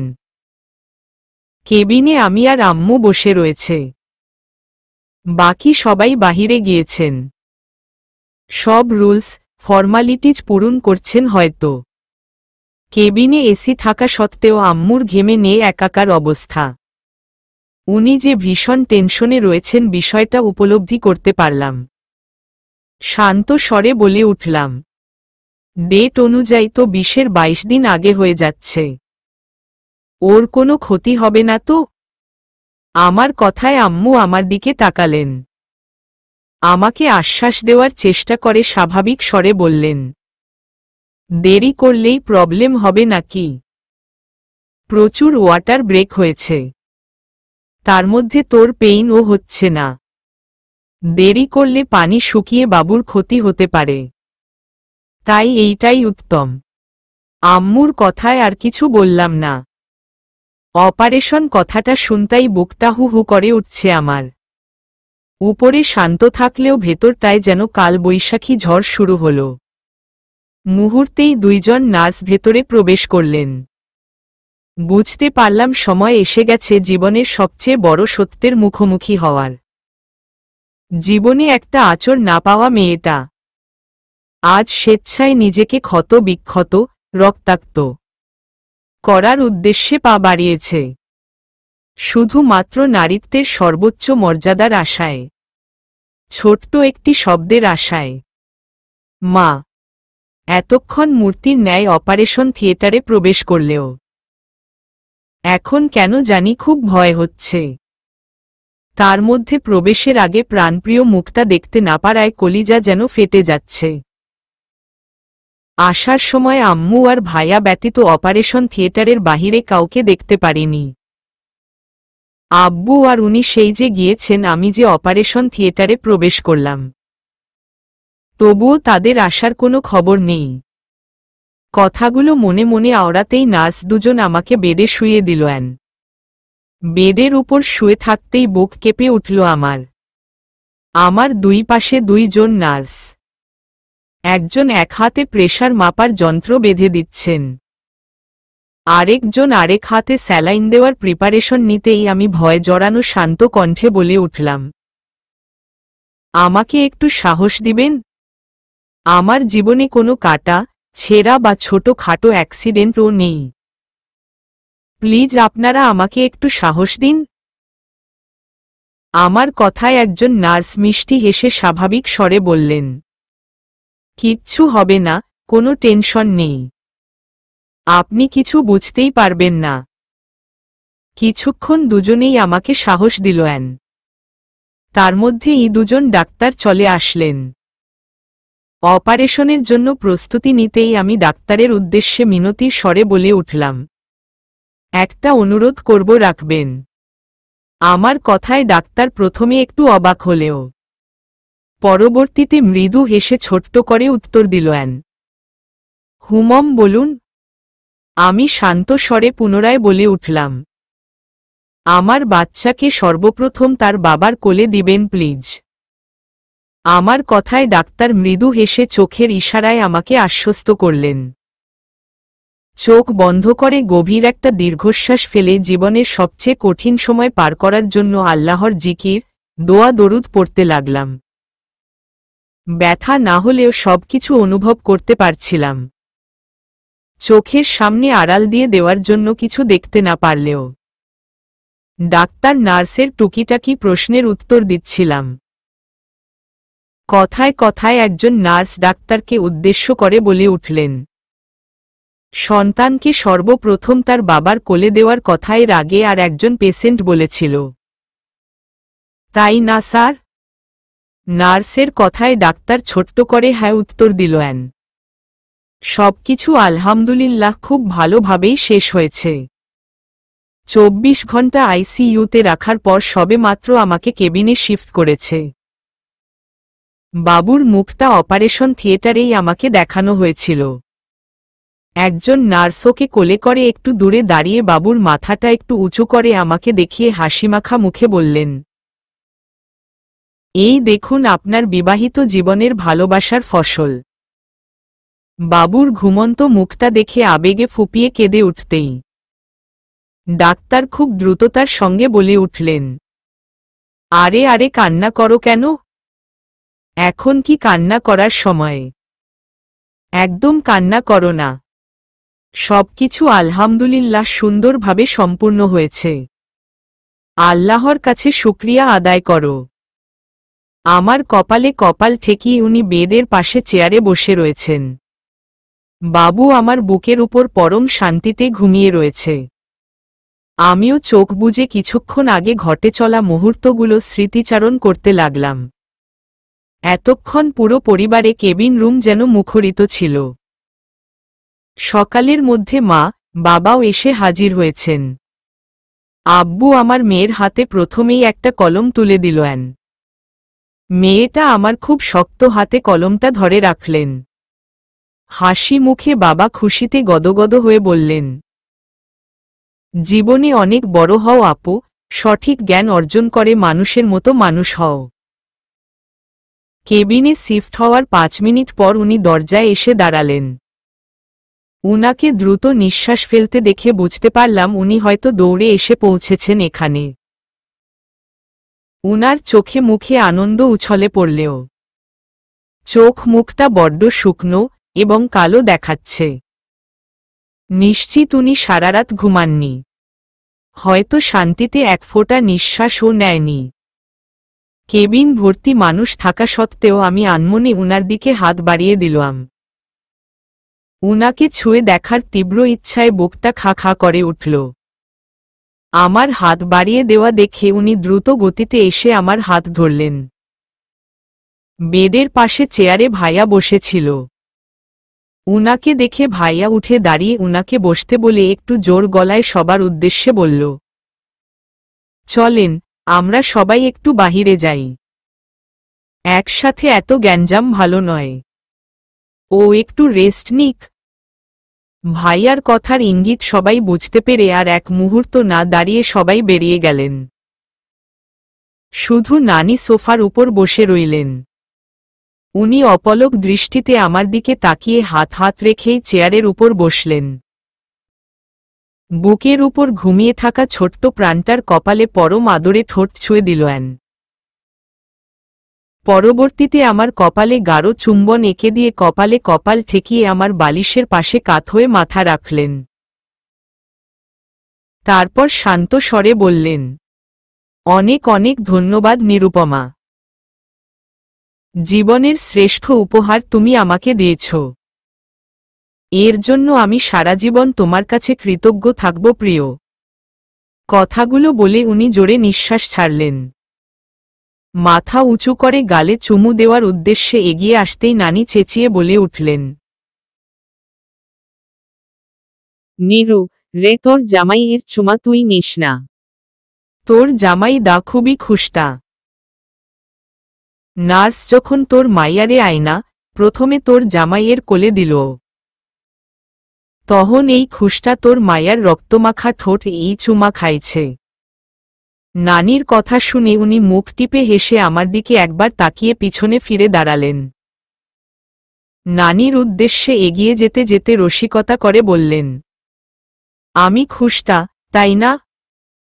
তো আসো তোমাকেও একটা চুমু দিয়ে খুশটা বানিয়ে দিই। উনার কথা আর এগুলো দেখেই নানি দ্রুত কেবিনের বাহিরে যেতে যেতে বলতে লাগলেন, তোর চুমা আমার লাগতো না, তোর বউরে দেগা। কথাগুলো বলে নানি বাহিরে চলে গেলেন। উনি হাসি মুখে আমার দিকে এগিয়ে এসে চেয়ার টেনে বসলেন। একদম গা ছুঁই ছুঁই হয়ে বসে মুখের উপর মুখ এনে গাঢ় গলায় বললেন, সত্যি কি আমি নোংরা হয়ে গিয়েছি? আমাকে চুমু। উনার কথা শেষ করার কোনো সুযোগ না দিয়েই মাথা উঁচু করে উনার ওষ্ঠে ওষ্ঠ ডুবিয়ে দিলাম। উনি মৃদু হেসে স্পর্শের গভীরতা বাড়িয়ে দিলেন। যেন বহুদিন পর মনের মধ্যে শান্তি ফিরে এলো। পরিবারটা আজ পরিপূর্ণ হল। স্মৃতির পাতায় জীবনের সেরা সময় হিসেবে যদি আমাকে বাছাই করতে দেওয়া হয়, নিঃসন্দেহে আমি আমার গর্ভকালীন সময়কেই বেছে নিব। সবার এত কেয়ার, এত ভালোবাসা এত যত্ন পেয়েছি এই সময়টাতে তা বলে শেষ করতে পারবো না।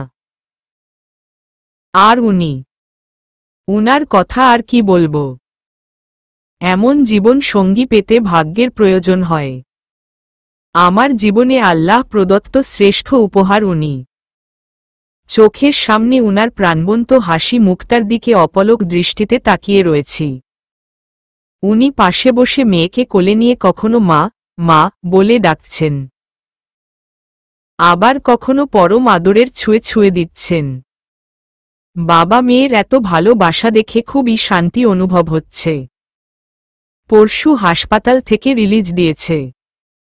আরিফা আপু বাদে প্রায় সবাই এসেছিলেন বাড়িতে। দেখে গেছেন তাদের প্রাণপ্রিয় নতুন অতিথিকে। এই নিয়ে আপুর মন খারাপ। দুলাভাই এর সাথে নাকি দুদিন যাবৎ কথা বলেন না, গাল ফুলিয়ে বসে রয়েছেন। অগত্যা দুলাভাই আমাকে ফোন দিয়ে বলেছেন আপুকে বুঝিয়ে বলতে।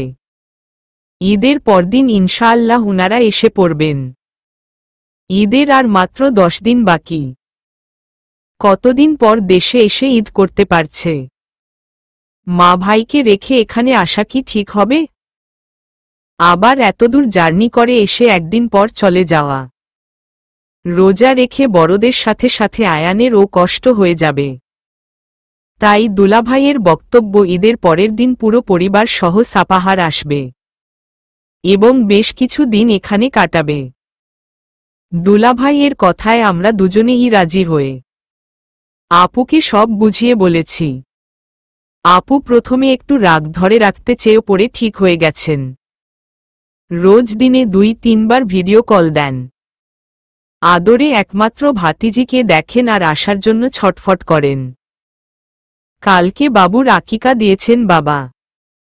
নাতনির জন্য মসজিদে ইফতারির আয়োজন করেছিলেন। নামটা ঠিক করেছেন শুধু উনি। নাম রেখেছেন আবদিয়া আনুম আরিবা। পরশু আমাকে বাবা মা বাসায় রেখে বিকেলে সাপাহার চলে গিয়েছেন। বাড়িতে শুধু নানি রয়েছেন। কালকে সকালে বাবুর আকিকার জন্য উনি রওনা হলেও সন্ধ্যার আগে একদম বাসায় হাজির। উনাকে বাড়িতে আসতে দেখে আমি অবাক হয়ে জিজ্ঞেস করেছিলাম, ও মা, আপনি চলে আসলেন যে? আমার কথায় উনি আলমারি হতে ট্রাউজার টি শার্ট বের করতে করতে বলে উঠলেন, আমার আম্মুকে ছাড়া থাকতে পারব না। প্রতি মুহূর্তে কেমন অপূর্ণ অপূর্ণ অনুভব হচ্ছে। উনার কথায় মুখ টিপে হেসে শান্ত স্বরে বললাম, তাহলে বুঝি রোজ রাতে এখানে আসবেন? উনি ওয়াশরুমের দরজা খুলতে খুলতে পিছনে আমার দিকে তাকিয়ে মুচকি হেসে রসিকতার স্বরে বললেন, আসতেও পারি, নয়তো তোমাকে নিয়ে যেতেও পারি। আগে খালি বউ বউ পেত, এখন আবার আমার ছোট্ট মা মা পায়। মায়ের মুখটা দেখার জন্য বুকের মধ্যে কেমন যেন হয়। তাই ঈদের আগেই তোমাদের নিয়ে চলে যাব। আমি বিস্মিত চোখে তাকিয়ে কিছু বলতে যাওয়ার আগেই উনি ওয়াশরুমে প্রবেশ করে ধম করে দরজা লাগিয়ে দিলেন। আমাকে কিছু বলার সুযোগই দিলেন না। সুখের সময়গুলো যেন খুব তাড়াতাড়িই পেরিয়ে যায়। কবে আসবে আসবে ভেবে অপেক্ষাকৃত দিনগুলো যেন চোখের পলকে আসে, আবার খুব দ্রুতই চলে যায়। হাজারো চেষ্টা করে ও সেই সময়কে ধরে বেঁধে রাখা সম্ভব হয়ে ওঠে না। এই তো কয়েকদিন আগে পরীটা পেটে ছিল। কবে আসবে আসবে ভেবে উতলা হয়েছিলাম। আর আজ সে আমার কোলে। উনি রোজ আসার কথা বললেও প্রায় 3 দিন হলো উনি আসতে পারেননি। আমের বাগানে বিষ দিতে হবে। বড় গরুটার নাকি যখন তখন বাচ্চা হতে পারে। এত কিছুর মাঝেও প্রথমে উনি আসতে চাইলে আমি একদম নিষেধ করে দিয়েছি। তবে উনি জিদ চেপে বসেছেন আমাকে ঈদের আগেই সাপাহার নিয়ে যাবেন। তবে এত ছোট বাচ্চা নিয়ে সিজারের রোগী হিসেবে এতদূর জার্নি ভাবতেই ভয় পেয়ে যাচ্ছে। দেখতে দেখতে সাপাহার যাওয়ার সময় এগিয়ে এলো। এত ছোট বাচ্চা নিয়ে মাত্র 8 দিনের মাথায় সাপাহার যাওয়ার ইচ্ছে না থাকলেও বাবা মার আকুতি শুনে না করতে পারলাম না। বিকেলে উনি একটা কার ভাড়া করে আমাকে এসে নিয়ে যাবেন। বিকেলের মধ্যে আমি যেন তৈরি থাকি বিষয়গুলো বুঝিয়ে ফোন কেটে দিলেন।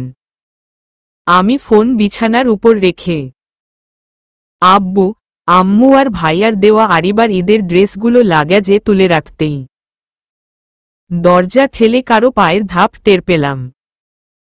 আম্মু ভেবে পিছনে না তাকিয়েই শান্ত স্বরে বললাম, আরিবা কি ঘুমিয়ে গিয়েছে আম্মু?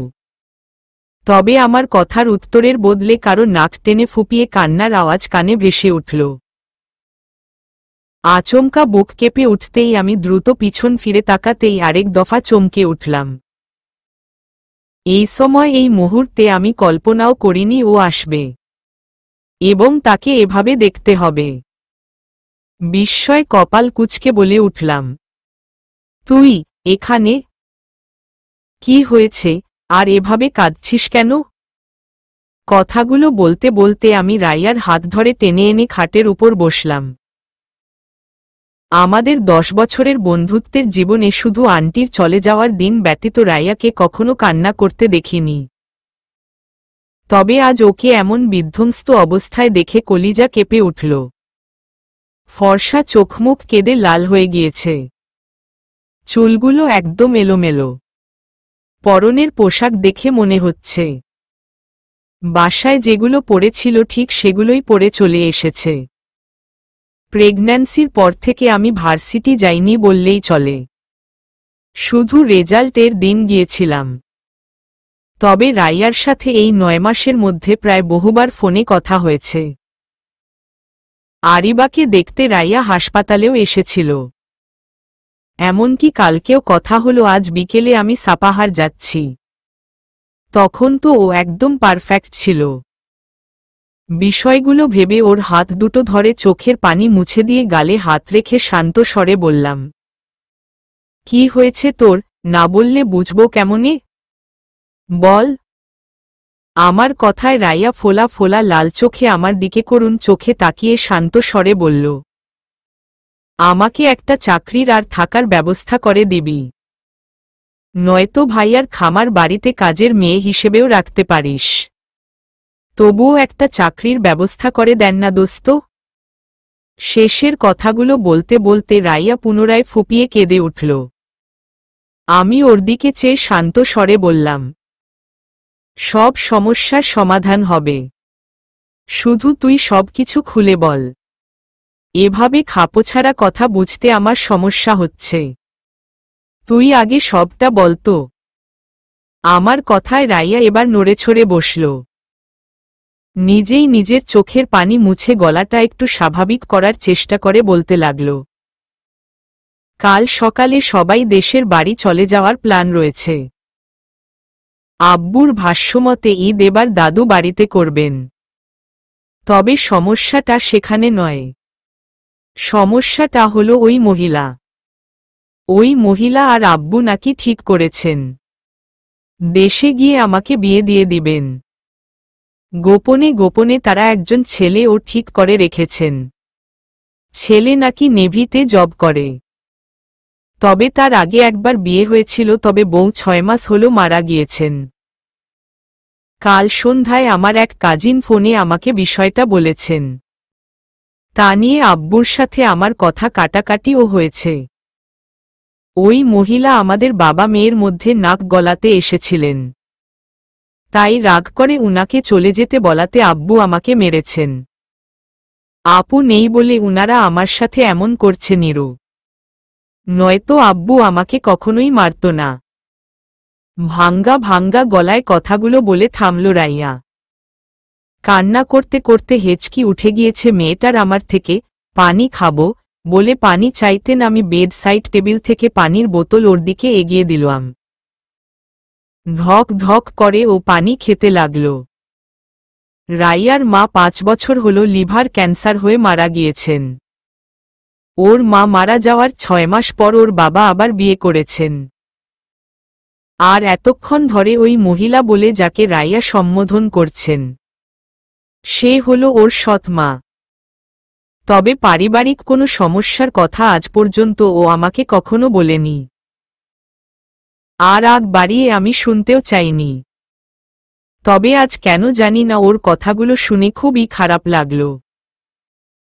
ওর বড় বোন রাইমা আপুর রমজানের 2 মাস আগে বিয়ে হয়ে গিয়েছে। রাইমা আপু লাভ ম্যারেজ করেছেন। ভাইয়া বেলজিয়াম প্রবাসী। রমজানের আগে আপুকেও এসে নিয়ে গিয়েছেন। আর এদিকে বেচারা রাইয়া একা হয়ে গিয়েছে। কথাগুলো মনে মনে আওড়াতেই রাইয়া দ্রুত আমার ডান হাতটা ওর হাতের মুঠোয় ধরলেন। করুণ স্বরে বললেন, প্লিজ কিছু একটা কর, আমি সুযোগ পেলেই আপুর কাছে চলে যাব। তার আগে তুই ছাড়া আমার কেউ নেই। আমি বাড়ি থেকে বেরিয়ে এসেছি। রাইয়ার কথায় কি বলবো ঠিক বুঝে উঠতে পারলাম না। তবুও শান্ত স্বরে বললাম, কেউ নেই তোর জীবনে? কাউকে ভালোবাসিস না? তাকে বিয়ে করে ফেল। তারপর তো আঙ্কেল আর তোর বিয়ে অন্য কোথাও দিতে পারবে না। আমার কথায় রাইয়া মাথা নিচু করল। মলিন মুখে ধীর স্বরে বলল, আমার ভালোবাসার মানুষের ভালোবাসার লিস্টে আমি নেই রে। ভালোবাসাটা একতরফা। রাইয়ার কথায় দ্বিতীয়বারের মতো অবাক হলাম। এত সুন্দর একটা মেয়ের ভালোবাসার গল্প একতরফা বিষয়টা মনে হতেই বুকটা ধক করে উঠল। দেখতে গেলে আমার চেয়েও বেশি সুন্দর, তবে একটু খাটো। তবে খাটো মেয়েরা অনেক কিউট হয়। তেমন রাইয়াও অনেক কিউট একটা মেয়ে। ওকে কে না বলেছে বিষয়টা মাথায় আসতেই একটু রাগী গলায় বলে উঠলাম, আচ্ছা, তোর মতো মেয়েকে পাওয়ার জন্য ভার্সিটিতে লাইন লেগে যায়, আর তুই কার জন্য নিজের জীবন নষ্ট করছিস? কে এই মহান ব্যক্তি বলবি? আমার কথায় রাইয়া বিষণ্ণতার হাসি হাসল। উপহাসের স্বরে ধীর কণ্ঠে বলল, যদি বলি নীরব ভাইয়া। চলবে।